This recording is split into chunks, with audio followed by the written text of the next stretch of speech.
बिस्मिल्लाहिर्रहमानिर्रहीम। अस्सलाम वालेकुम नादरीन, आप यूट्यूब चैनल देख रहे हैं। मैं इमरान खान हूँ। नादरीन, जो अब तक की सबसे बड़ी खबर है वो वेनेज़ुएला पे अमेरिका ने एक बहुत बड़ा हमला किया है।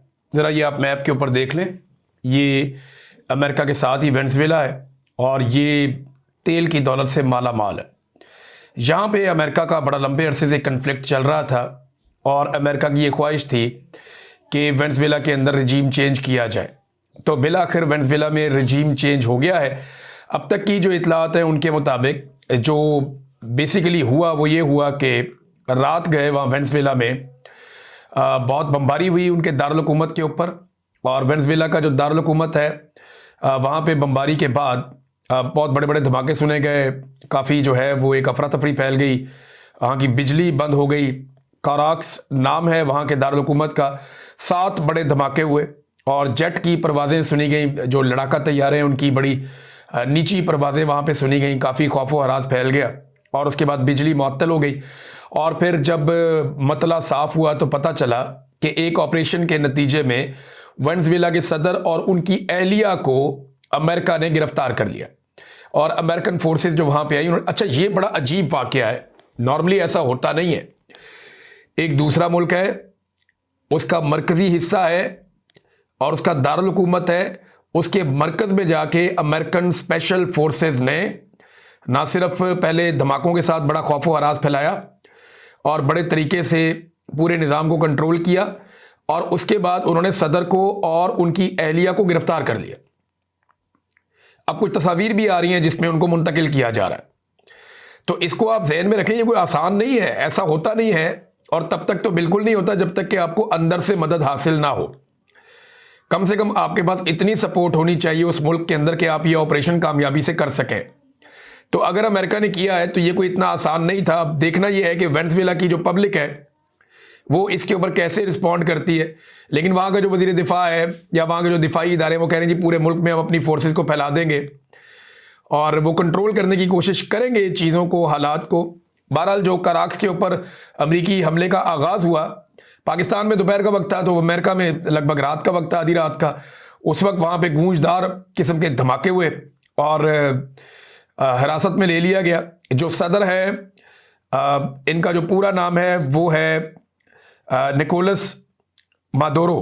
ये इनको जनाब गिरफ्तार किया गया, इनकी एहलिया को गिरफ्तार किया गया और उसके बाद इनको शिफ्ट कर दिया गया कहीं और। मुबैना तौर पे इनको अमेरिका में ले जाया जाएगा क्योंकि अमरीकी जो वज़ीर ख़ारजा है मार्को रूबियो, उनका ये दावा है कि इनके ऊपर अमेरिका में मुकदमा चलेगा क्योंकि ये वहाँ पे मनशियात स्मगलिंग के अंदर मुलव्वस हैं। जो मनशियात के कार्टल चलते हैं, जो स्मगलिंग होती है अमेरिका में मनशियात की, उसके अंदर जी इनके मुकदमात हैं इनके खिलाफ। तो ये मुकदमात इनके खिलाफ अमेरिका में चलेंगे।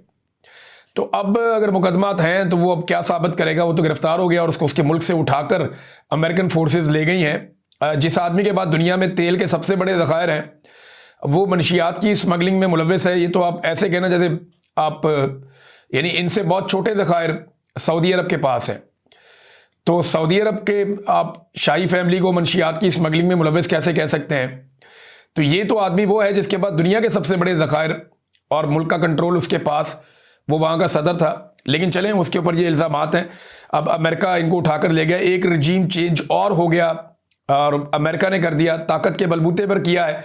डोनाल्ड ट्रंप ने इसको अनाउंस भी किया है और ये जो ऑपरेशन है इसे बेमिसाल करार दिया जा रहा है। यानी ये बहुत ही प्रोफेशनल काम किया अमेरिकन ने।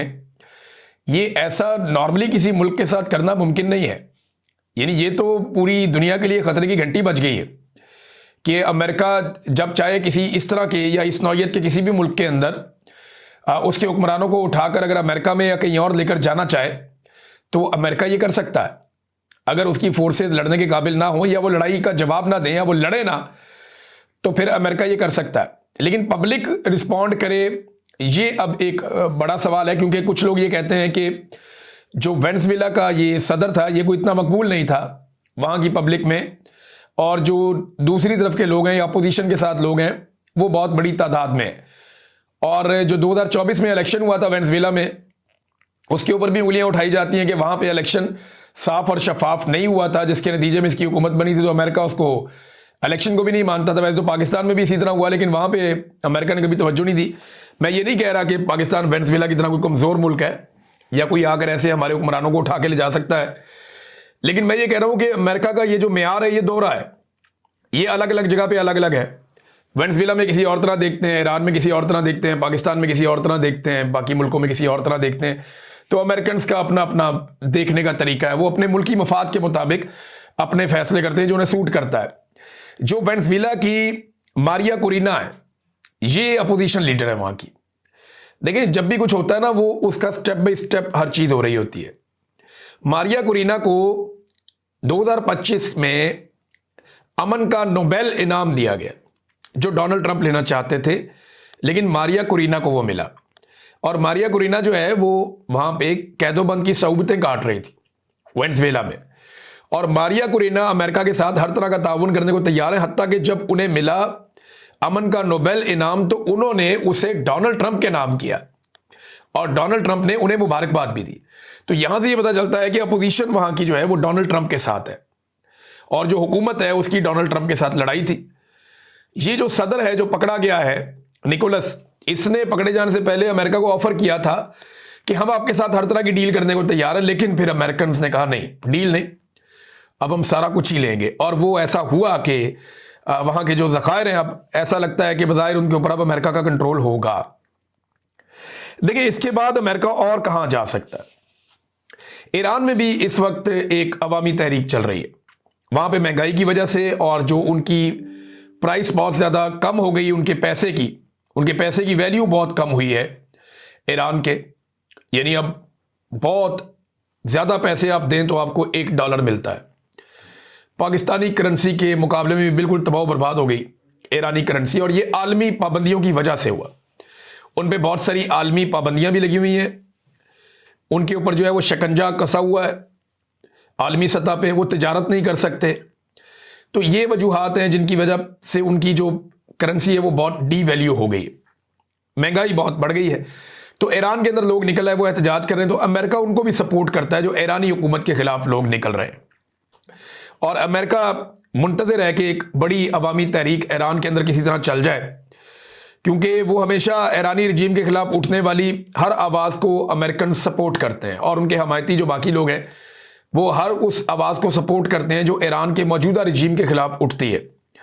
और अभी जो महंगाई और ये करेंसी की जो गिरावट है, इसके बाद जो आवाज़ें उठ रही हैं, अमेरिका ने कहा जी कि अगर आपने इनको मारा या इनके साथ कोई ज्यादती की तो हम इनकी मदद के लिए आएंगे। क्या जो कुछ अमेरिका ने अभी वेनेजुएला में किया, ऐसा कोई तजर्बा ईरान में किया जा सकता है?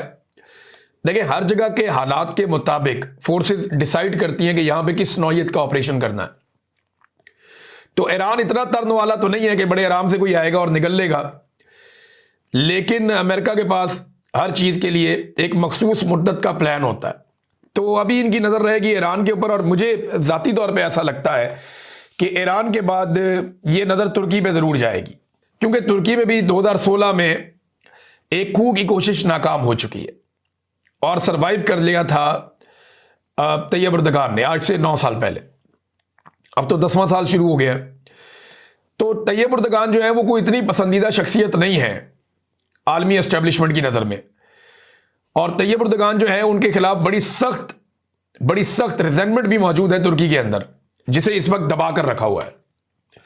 यानी तुर्की, अगर आप देखें जाके वहां के लोगों से आप बात करें, और अगर आपको सफर करने का मौका मिले, तो तैयब एर्दोगान के फॉलोअर्स तो हैं बहुत बड़ी तादाद में, लेकिन उनके खिलाफ एक बड़ी सख्त अवामी रद्द-ए-अमल की एक तहरीक जन्म ले चुकी है। बहुत सारे लोग इस वक्त जेलों में हैं तुर्की में, और इसी तरह की सूरत हाल है जिस तरह की सूरत हाल पाकिस्तान तुर्की जैसे मुल्कों में हो सकती है। तो मुझे ऐसा लगता है कि ये तुर्की पे भी नजर रखेंगे इसके बाद, और अब ईरान हो सकता है, तुर्की हो सकता है, कुछ और टारगेट्स हैं। इससे पहले शाम में आपने देखा कैसे रजीम तब्दील हो गया एकदम, बशार जो है उसके साथ क्या हुआ, और उसके बाद वहां पे जुलानी आ गए और कैसे उनको वेलकम किया गया जुलानी को, ये आपने होते हुए देखा। फिर आपने देखा कि मुसलमान मुल्कों का मौक़िफ़ कैसे गज़ा के मामले पे बदला, ये भी आपने देखा। तो इन सारी चीज़ों को प्लस माइनस करें तो ये रजीम चेंज करने के साल चल रहे हैं इस वक्त। इसका आगाज इमरान खान साहब से होता है और अभी तक वो चल रहा है, और किसी जगह पे भी अमेरिकन को नाकामी नहीं हुई। ये ज़रूर है कहीं पे वो जल्दी अचीव कर लेते हैं, कहीं पे उन्हें टाइम लग जाता है। तो वेनेजुएला जो है, इसके ऊपर सारों की तवज्जो क्यों है, ज़रा ये आपको मैं एक डाटा दिखाता हूँ। ये देखें आप, दुनिया में जो सबसे ज़्यादा तेल है वो वेनेजुएला के पास है। ये जो तेल की मिकदार है ये 303 बिलियन बैरल्स है। 303 अरब बैरल तेल के ज़खायर जो है वो वेनेजुएला के पास है, दुनिया में सबसे ज़्यादा है। दूसरे नंबर पे दुनिया में जो मुल्क है वो सऊदी अरेबिया है। सऊदी अरब के पास जो तेल के ज़खायर हैं वो 267 अरब बैरल्स हैं। और उसके बाद ईरान के पास, अब ईरान आपको पता है कि उसके ऊपर सबकी नज़रें हैं कि ईरान के ऊपर किसी तरह से अब रिजीम चेंज किया जाए। तो ईरान के बाद 209 अरब बैरल्स के तेल के ज़खायर हैं। ईरान के बाद कनाडा है 163 अरब बैरल, फिर जनाब इराक है 145, फिर यूएई है 113, फिर कुवैत है 102, फिर रशिया है 80 अरब बैरल्स, उसके बाद अमेरिका है 74 अरब बैरल्स और फिर आखिर में लीबिया है 48 अरब बैरल्स। तो लीबिया के अंदर भी रिजीम चेंज हो जाएगा क्योंकि वहां पे जो इस वक्त हुकूमत जिसे अक़वाम मुत्तहिदा तस्लीम करती है वो बहुत मुश्किलात का शिकार है। और जो खलीफा अफ्तार ग्रुप है उन्हें एयरफोर्स चाहिए और उसके लिए पाकिस्तान के साथ उन्होंने एक मुआहदा किया है। पाकिस्तान अगर उन्हें एक एयरफोर्स दे देता है तो फिर वो उन ड्रोन्स का मुकाबला कर सकते हैं जो इस वक्त लीबिया की जो हुकूमत है जिसको तस्लीम किया जाता है आलमी सतह पर गवर्नमेंट ऑफ नेशनल यूनिटी, उसको फिर वो शिकस्त दे सकेंगे और काबिज हो सकेंगे पूरे के पूरे लीबिया के ऊपर। तो नादरीन पाकिस्तान में आ जाते हैं। पाकिस्तान में लड़ाई यहां फंसी हुई है कि एक तरफ के लोग ये कहते हैं यानी एस्टेब्लिशमेंट और हुकूमत कि पाकिस्तान तहरीक इंसाफ सोशल मीडिया के ऊपर जो आसिम मुनीर और उनके साथियों के खिलाफ जो तनकीद करती है वो तनकीद बंद होनी चाहिए। वो कहते हैं जी प्रोपेगेंडा है, ये बंद होना चाहिए। बहुत सारी ऐसी चीज़ें मैं भी सारा दिन में देखता हूं जो नहीं होनी चाहिए। मैंने कई दफ़ा हर जगह जाता हूं, लोगों को कहता हूं कि गाली का जवाब गाली से नहीं देना और जालिम को जो है वो आईना दिखाना ज़रूरी होता है। ये गालम गलोच से कोई फ़ायदा नहीं होता, बल्कि इससे ये होता है कि आपके नैरेटिव को नुकसान होता है। ये जो लोग भी ये करते हैं ये उल्टा नुकसान पहुंचाते हैं। बहरहाल दूसरी जानब तहरीक इंसाफ ये कहती है कि जो जुल्म और जबर का सिलसिला है वो बंद किया जाए। यहां पे दोनों के सींग फंसे हुए हैं। यानी पीटीआई ये कहती है कि आप जुल्म और जबर बंद करें, हम तनकीद बंद कर देंगे। हुकूमत और एस्टेब्लिशमेंट ये कहती है नहीं जी आप आसिम मुनीर और उनके साथियों में तनकीद बंद करें, फिर हम आपके साथ बैठेंगे बात करेंगे। यहां पे इनके सींग फंसे हुए हैं। अब अगर पीटीआई के सोशल मीडिया को आप साथ रख देना तो मैं एक चीज आपको बड़ी क्लियरली बता देता हूं कि इस वक्त पाकिस्तान में जो मौजूदा रजीम है इसमें सबसे ज्यादा ताकतवर तो आसिम मुनीर साहब है। आसिम मुनीर के बारे में इस वक्त जो सबसे सख्त पाकिस्तान में मौक़िफ़ है पाकिस्तान तहरीक इंसाफ के अंदर वो इमरान खान साहब का है। ये आप क्लियर कर लें कि कोई शख्स भी इमरान खान साहब के मौक़िफ़ के आध तक भी नहीं पहुंच सका जो इमरान खान साहब जेल से बैठकर बात करते हैं। यह तहरीक इंसाफ की कहानी। सोशल मीडिया के वो अकाउंट्स जो नॉन लोग हैं, जिन्हें लोग जानते हैं और जिनका ताल्लुक पाकिस्तान तहरीक इंसाफ से, जिन्हें पाकिस्तान तहरीक इंसाफ ओन करती है, वो भी जब तनकीद करते हैं आसिम मुनीर साहब के खिलाफ तो वो इमरान खान साहब की तनकीद को ही आगे बढ़ाते हैं या इमरान खान साहब जो नैरेटिव देते हैं वो उसी के ऊपर चलते हैं या फिर वो जुल्म और जबर के खिलाफ रद्द-ए-अमल देते हैं। अच्छा, ये जो अननोन अकाउंट्स हैं जिन्हें कोई नहीं जानता कि ये एक्चुअली कहां से ऑपरेट हो रहे हैं, कौन लोग हैं इनके पीछे, और वो बेचारों ने अपने आप को छुपाया भी बाद लोगों ने इसलिए हुआ है। इनमें कई बेचारे हैं, कई बड़े जालिम भी हैं जिन्होंने अपने आप को छुपाया हुआ, उन्होंने इसी वजह से छुपाया हुआ। और ये हर पॉलिटिकल पार्टी के अंदर है, ये पीएमएलएन के अंदर भी हैं, ये एस्टेब्लिशमेंट के साथ भी हैं। अब ये उमार सोलंकी कौन है? वो आईएसआई का अकाउंट है। ये पीएमएलएन के और एस्टेब्लिशमेंट के अपने सहाफी बता रहे हैं कि अमार सोलंकी जो है ये आईएसआई का अकाउंट है। अब छुपा हुआ है ना, खुफिया नाम के साथ आया हुआ है। इस तरह बहुत सारे दूसरी तरफ भी हैं, तो दोनों तरफ खुफिया अकाउंट भी हैं। एक तरफ खुफिया अकाउंट इसलिए बनते हैं कि वो अपनी जान बचा सकें, एक तरफ इसलिए भी बनते हैं कि वो अपनी पहचान छुपा सके और वो कीचड़ उछाल सके अपने आप को सामने लाए बगैर। तो ये गंद है, ये उछाला जा रहा है। लेकिन जो लोग पाकिस्तान तहरीक इंसाफ का ऑफिशियल सोशल मीडिया चला रहे हैं, वो जो तनकीद करते हैं वो इमरान खान साहब की तनकीद की रोशनी में करते हैं। तो असल में अगर किसी ने मामला करना है तो वो इमरान खान साहब से करना है, और ये मामला इमरान खान के साथ एस्टेब्लिशमेंट ने ही करना है जाके, और मौजूदा हुक्मरानों ने साथ जाके बैठ के करना है। राणा सनाउल्लाह साहब ने कहा 4-5 बंदे मिलकर बैठ जाएं। अब लोग उसके ऊपर कह रहे हैं जी कि इमरान खान साहब राजी नहीं होंगे बैठने के लिए, बाकी लोग बैठ जाएंगे। तो ये फैसला इमरान खान ने या मौजूदा रजीम ने करना है। मौजूदा रजीम अगर संजीदा होता, देखें ये बयानिया बनाया जा रहा है कि इमरान खान बात नहीं करना चाहते या जो पाकिस्तान से बाहर मौजूद लोग हैं वो बात होने नहीं देना चाहते, तो अगर इमरान खान सुबह बैठ जाए बातचीत करने के लिए तो कौन है जो कहे कि बात नहीं करनी चाहिए? बताएं ना, पूरी दुनिया में कोई एक बंदा बताएं जो ये कहे कि इमरान खान को बातचीत नहीं करनी चाहिए। कोई ज़हनी मरीज ही होगा जो ये कहेगा कि बातचीत नहीं करनी चाहिए। मुझे तो नहीं लगता पाकिस्तान तहरीक इंसाफ का कोई ऑफिशियल सोशल मीडिया या जो लोग पाकिस्तान से जर्नलिस्ट बाहर आ गए हैं, कोई भी ये कहेगा कि इमरान खान को बात ही नहीं करनी चाहिए। ये तो सब कहते हैं कि जंगों का फैसला भी टेबल के ऊपर होता है। तो इमरान खान को और बाकी लोगों को अगर बैठ के बात करनी है तो बात करके कोई मसले का हल निकाल लें। अगर इमरान खान ने बात ना करनी होती तो पिछले साल मुज़ाकरात शुरू ना होते, और जब पिछले साल मुज़ाकरात हुए तो सबने उसको अप्रिशिएट किया कि ठीक है यार इमरान खान ने फैसला किया है तो इसमें से कोई नतीजा निकलेगा या ये एक्सपोज हो जाएंगे। तो वो एक्सपोज हो गए, नतीजा निकला ही नहीं। देखिए दरअसल ये एक वारदात है जो मुझे दिखाई दे रहा है। कोई भी मुज़ाकरात इमरान खान से करने में संजीदा नहीं है। अगर ये संजीदा होते तो इमरान खान और बुशरा बीबी को इस वक्त सजाएं ना सुनाई जा रही होती। अगर ये संजीदा होते तो बैरून मुल्क जो सहाफ़ी मौजूद है या दीगर लोग मौजूद हैं उन्हें इस वक्त सजाएं ना सुनाई जा रही होती। 85 साल की सजाएं इन्होंने दे दी।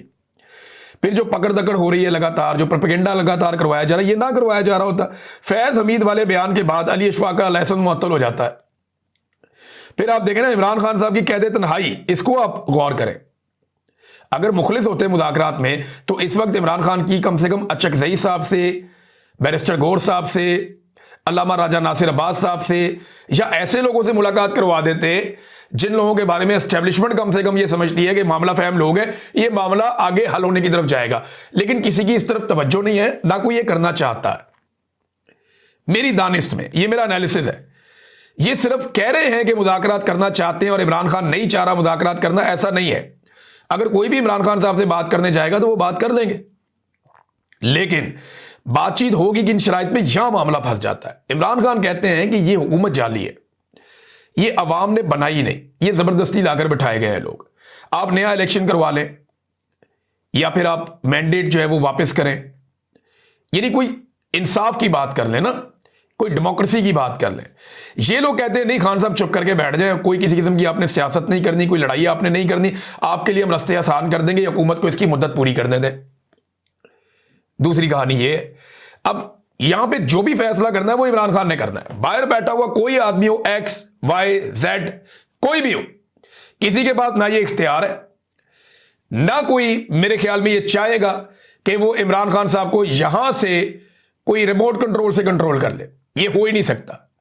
इमरान खान इनसे कंट्रोल, इमरान खान का सोशल मीडिया है, लोग इमरान खान को सपोर्ट करते हैं, लोग इमरान खान की बात सुनते हैं।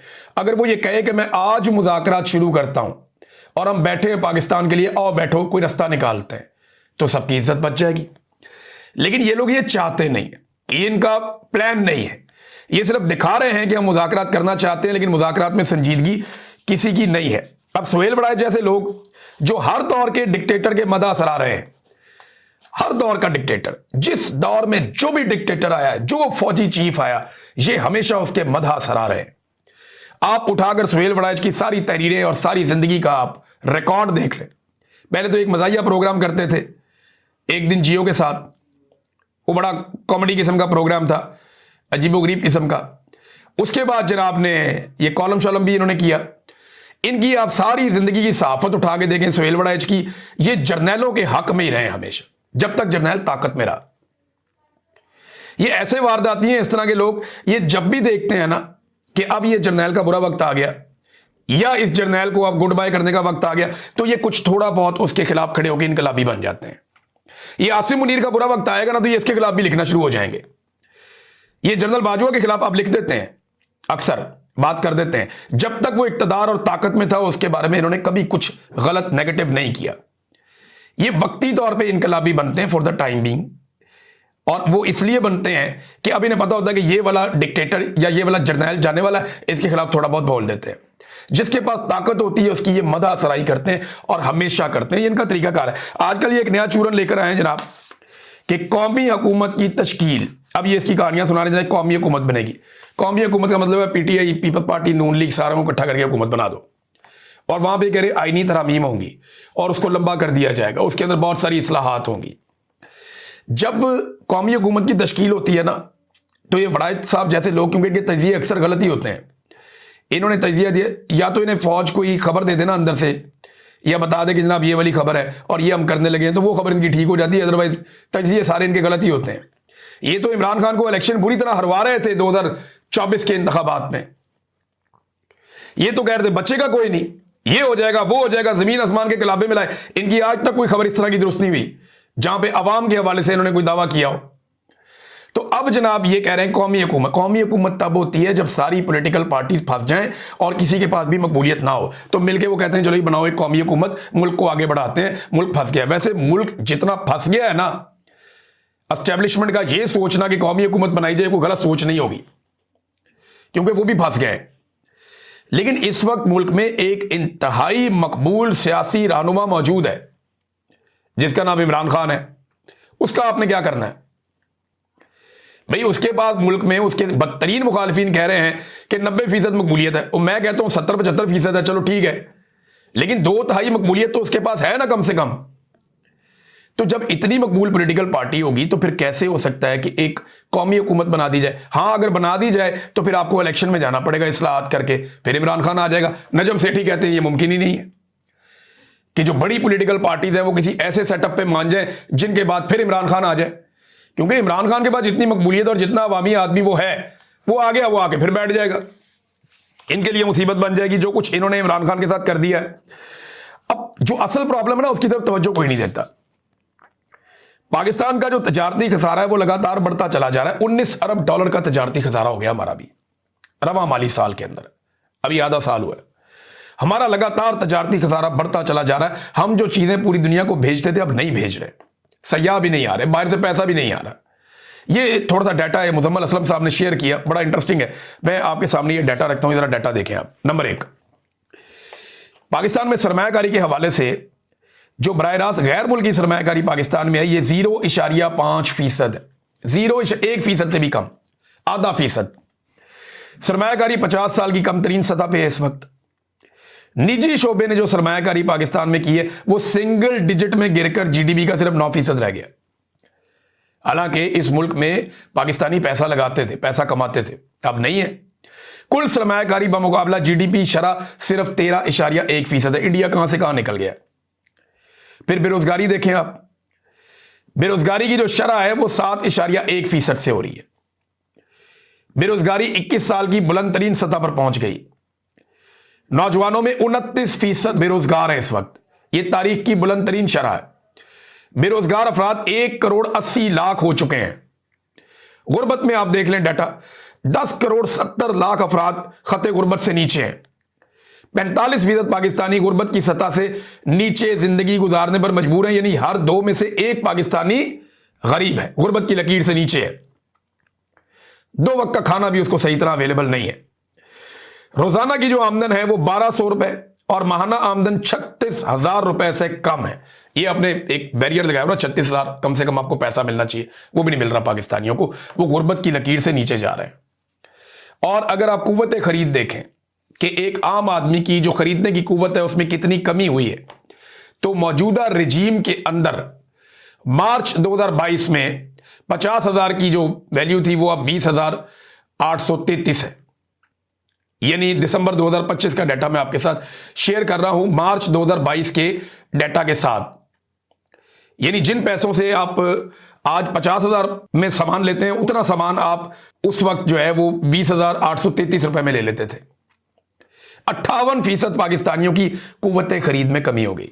ये पाकिस्तान के साथ किया। अब तक के लिए इतना ही, वीलॉग लंबा हो जाएगा, बाकी चीजें बाद में शेयर करता हूं। अपना ख्याल रखिएगा, अपने इस चैनल का भी। अल्लाह हाफिज़।